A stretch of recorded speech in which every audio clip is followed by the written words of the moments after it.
Selamat pagi, selamat bertemu kembali dalam mata kuliah Analisa Laporan Keuangan. Hari ini kita telah memasuki pertemuan ke-11.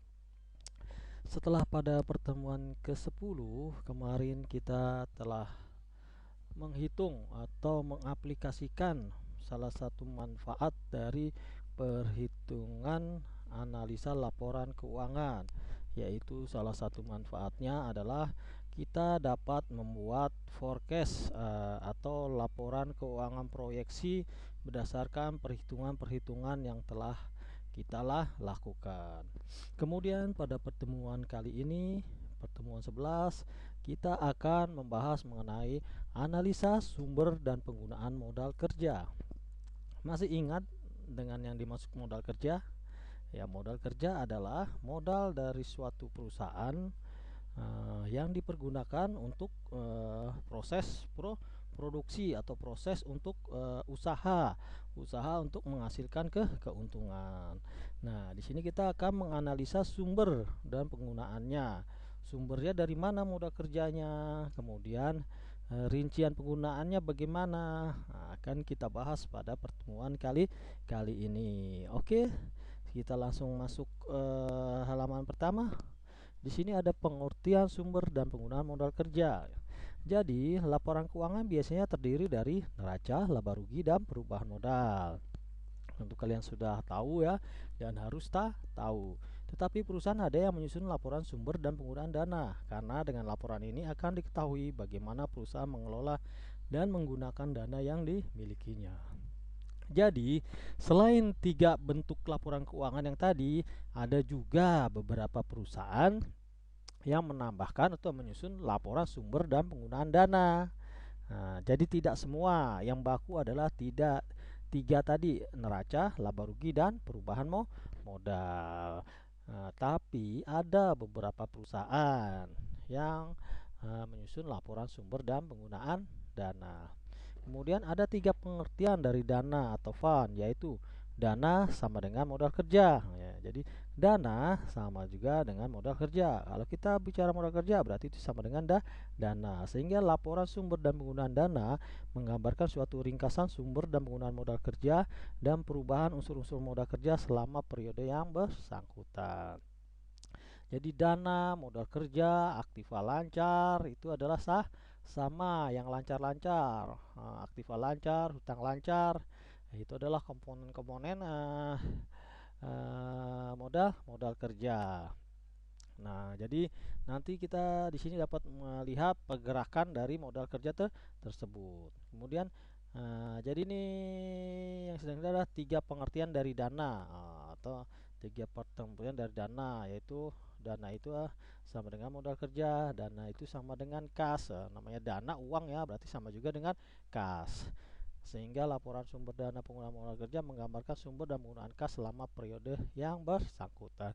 Jadi dana biasanya modal perusahaan disimpannya satu ya, biasanya dalam bentuk kas dulu. Dari kas dulu baru dia dibelanjakan menjadi modal kerja lainnya, dibelikan persediaan, dibelikan surat berharga ya kan, dibelikan persediaan, kemudian persediaan dijual menjadi piutang karena belum dibayar.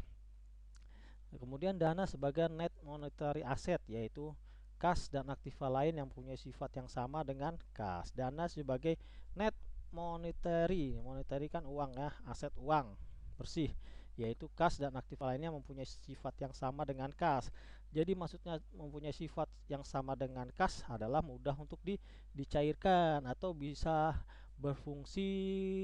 Kas kan untuk pembayaran ya, jadi juga berfungsi dapat digunakan untuk pembayaran. Biasanya surat berharga juga bisa dijaminkan kan, bisa dijaminkan untuk suatu pembayaran. Jadi mempunyai sifat yang sama dengan kas. Kas bukan cash ya. Nah, ini kas. Kemudian selanjutnya ada 3 konsep. Kalau tadi 3 pengertian dana ya, kalau sekarang ada 3 konsep atau definisi dari modal kerja, yaitu konsep kuantitatif.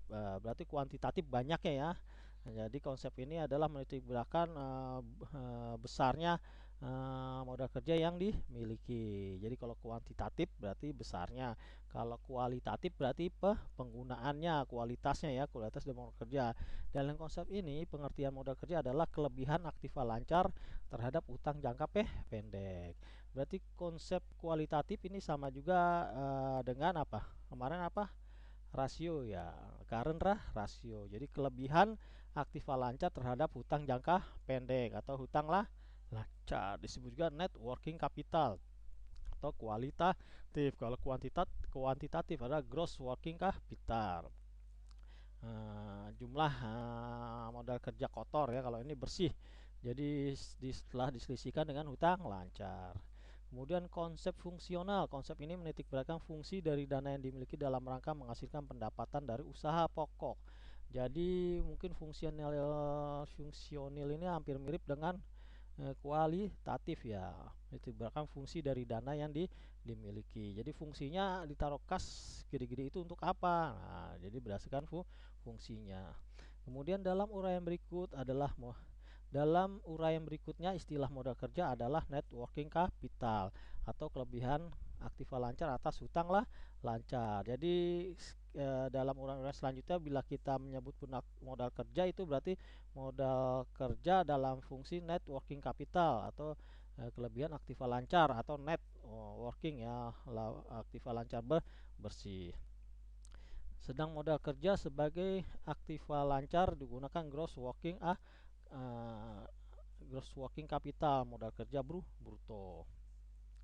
Kemudian pentingnya modal kerja. Modal kerja harus cukup jumlahnya, dalam arti harus cukup membiayai pengeluaran atau operasi perusahaan sehari-hari. Karena dengan modal kerja yang cukup dapat menguntungkan bagi perusahaan, di samping perusahaan dapat beroperasi dengan ekonomis dan efisien.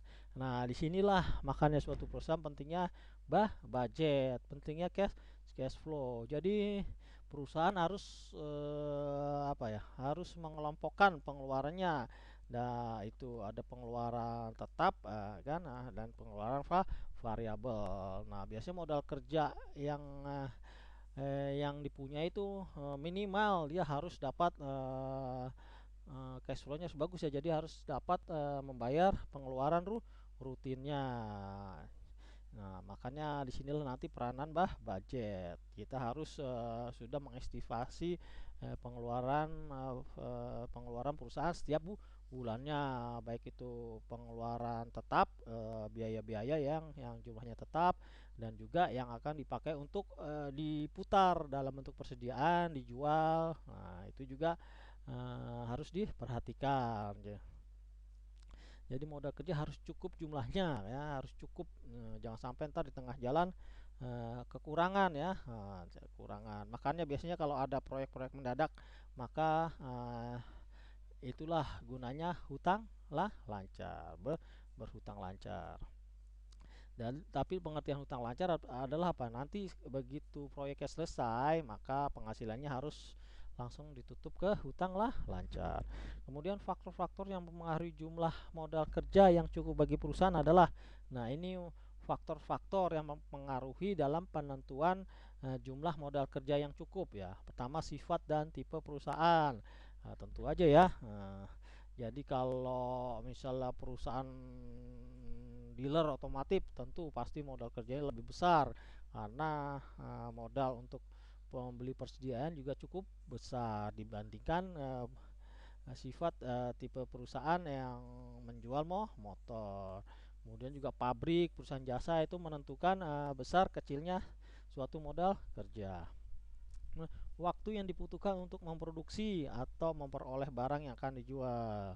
Nah, ini biasanya kita sebut lead time ya. Jadi saat kita misalnya kita perusahaan dagang, dari barang tersebut kita beli, pengiriman, kemudian sampai di tempat, kemudian dijual, kemudian invoice, kemudian dibayar. Nah, itu sangat mempengaruhi karena selama periode itu berarti modal kita akan terhambat ya, belum menjadi uang. Jadi kita harus memastikan barang tersebut siap dijual, sampai dijual, kemudian uangnya kita peroleh itu berapa lama. Nah, selama periode itu kita harus mempersiapkan dana.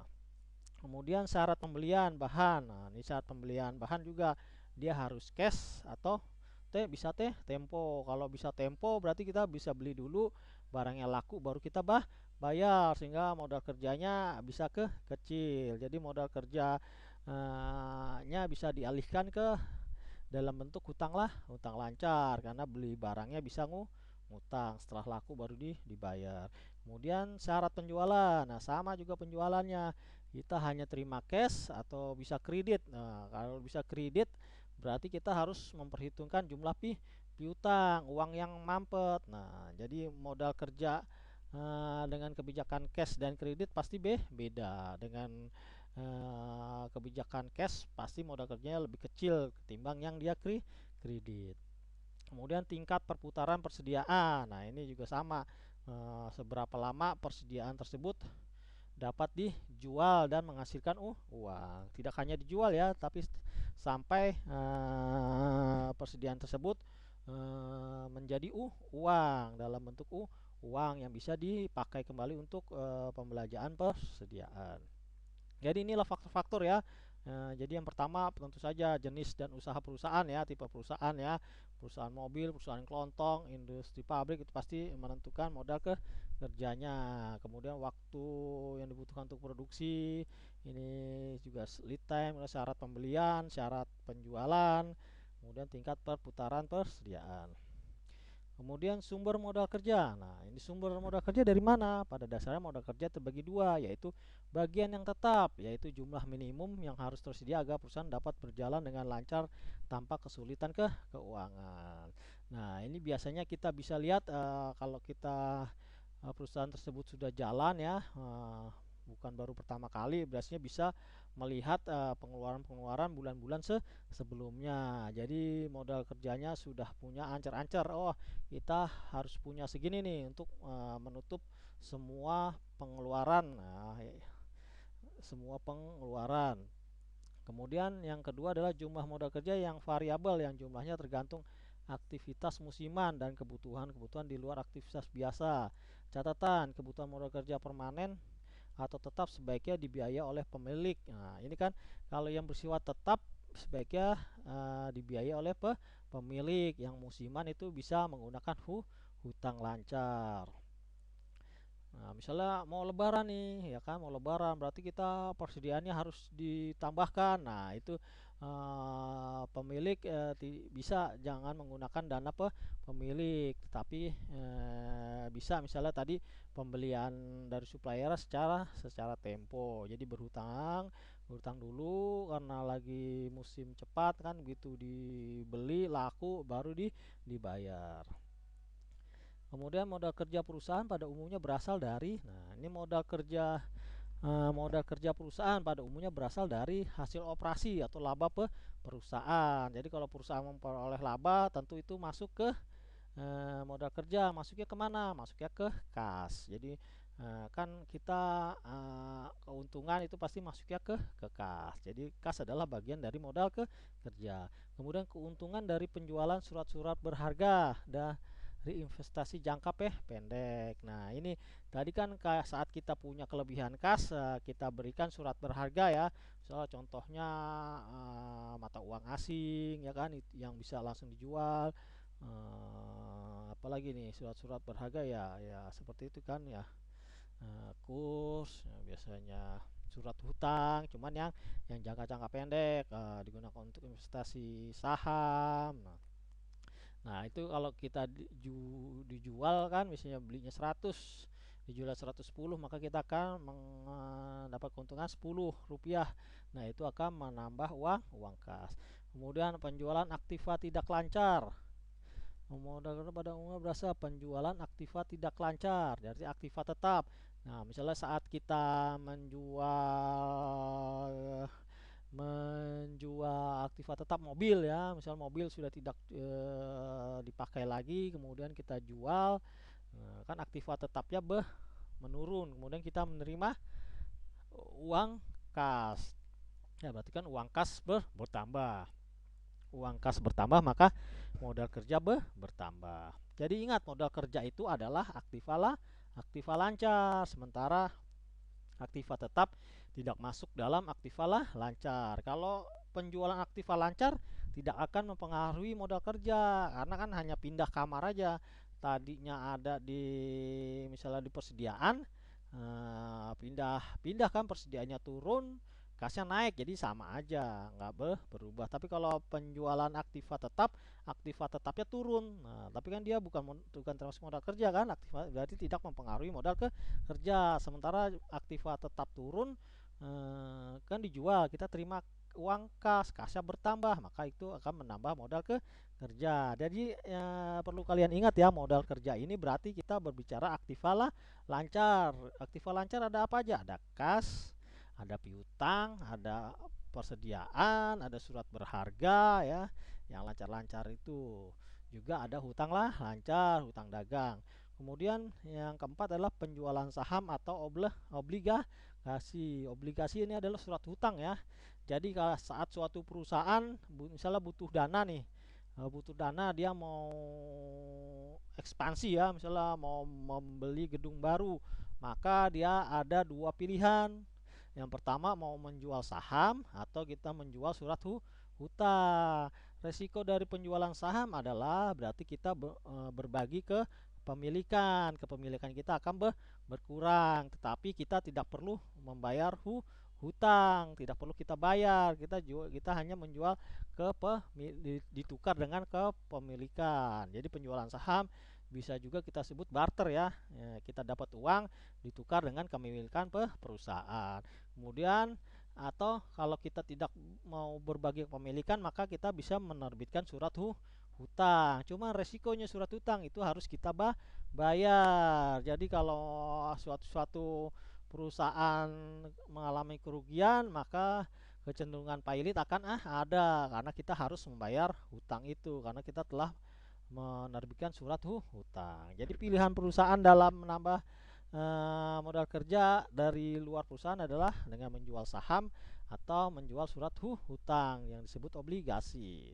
Tergantung pimpinannya nanti mau mana lebih.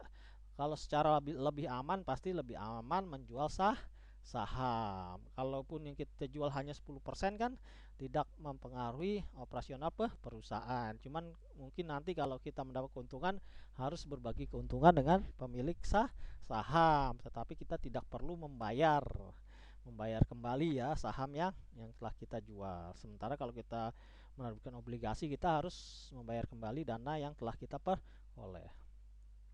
Kemudian penggunaan modal kerja. Penggunaan modal kerja akan menyebabkan perubahan bentuk maupun penurunan jumlah aktiva lancar yang dimiliki oleh perusahaan. Tapi penggunaan aktiva lancar tidak selalu diikuti atau berubah turunnya modal kerja. Jadi saat kita memakai modal kerja, belum tentu itu akan berpengaruh terhadap naik atau turunnya modal kerja. Ya misal kasnya, duit kas kita belikan persediaan. Nah itu kan hanya pindah kamar, jadi total modal kerja kita tetap nggak akan berubah. Atau kasnya kita beliin surat berharga, maka itu akan tidak mempengaruhi modal kerja.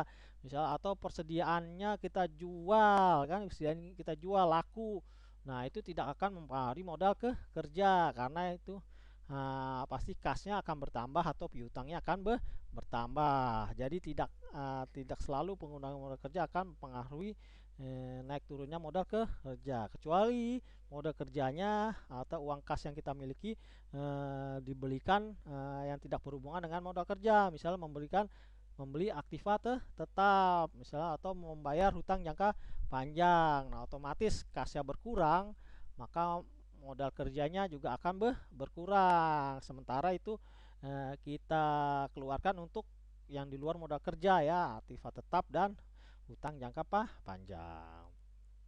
Oke, jadi yang perlu kalian ingat, modal kerja itu adalah semua yang ada di aktiva lancar, juga termasuk hutang lancar. Kemudian penggunaan aktiva lancar yang mengakibatkan turunnya modal kerja adalah, nah ini penggunaan aktiva lancar yang mengakibatkan turunnya modal kerja. Jadi aktiva lancar kita gunakan itu, maka modal kerjanya akan turun. Nah, misalnya pembayaran biaya-biaya operasi perusahaan. Nah, membayar biaya-biaya operasi perusahaan. Nah, kalau kita membayar kan itu bentuk berubah akunnya dari kas berubah jadi biaya, dan biaya itu bukan termasuk akun aktivalah lancar, maka otomatis modal kerja akan turun karena kasnya berkurang. Kemudian kerugian karena adanya penjualan surat berharga. Nah, ini juga sama ya, surat berharga kita jual harusnya kan harganya 100, kalau lakunya 100 berarti modal kerja tidak mempengaruhi, tapi kalau kita jual cepat totonya harganya tinggal 90, maka modal kerja akan berpengaruh. Demikian juga kalau untung ya, maka akan berpengaruh, tapi di sini kita akan berbicara tentang penurunan.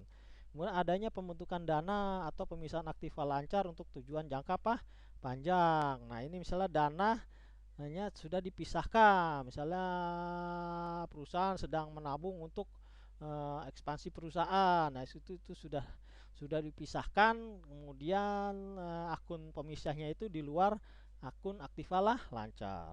Kemudian adanya pembelian aktiva tetap. Nah, ini sama ya, aktiva tetap di luar aktiva lancar. Pembayaran hutang-hutang jangka panjang. Nah, ini juga seperti yang saya simak lagi, jadi modal kerja itu adalah aktiva lancar dan hutanglah lancar. Kemudian pengambil yang oleh pemilik juga, berarti pemilik mengambil uang kasnya berkurang, sementara yang lainnya tidak ada yang bertambah. Kemudian penggunaan aktif lancar yang tidak mengakibatkan berkurangnya modal kerja. Nah, ini sudah saya jelaskan yang lebar tadi di awal ya, jadi hanya pindah kamar ya, dari kas berpindah ke persediaan, dari kas berpindah piutang, dari piutang berpindah ke kas ya kan. Dan seterusnya. Jadi semua akun yang diaktifkan lancar itu hanya saling bergeser, berpindah tempat, maka itu tidak akan mempengaruhi modal kerja. Ini kan pembelian surat berharga, barang dagangan atau persediaan, kemudian piutang, ini semua adalah akun aktivalah lancar. Jadi kalau ketiganya ini berubah, tidak akan berpengaruhi karena masih ada dalam satu kamar, satu rumah. Kemudian lapor sumber dan penggunaan modal kerja. Lapor sumber dan penggunaan modal kerja harus menunjukkan dua hal, yaitu bagian pertama menunjukkan perubahan yang terjadi untuk setiap jenis elemen modal kerja. Bagian kedua menunjukkan sumber dan penggunaan modal kerja atau sebab-sebab terjadinya perubahan modal. Jadi bagian pertama menunjukkan perubahan yang terjadi untuk setiap jenis elemen modal kerja dan perubahan modal kerja secara total ya. Jadi kas berubahnya berapa, maka nanti aja juga totalnya berubahnya berapa. Kemudian bagian kedua menunjukkan sumber dan penggunaan modal kerja atau sebab-sebab terjadinya perubahan modal kerja. Yang kedua menunjukkan sumber dari mana asalnya, digunakan untuk apa. Oke, pada halaman selanjutnya kita akan membahas aplikasinya ya. Namun karena durasinya sudah lama, ini kita akan masuk dalam video sesi kedua. Video sesi ke-1 sampai di sini dulu karena durasinya sudah cukup lama. Saya nanti takut error. Jadi sampai ketemu di sesi video kedua.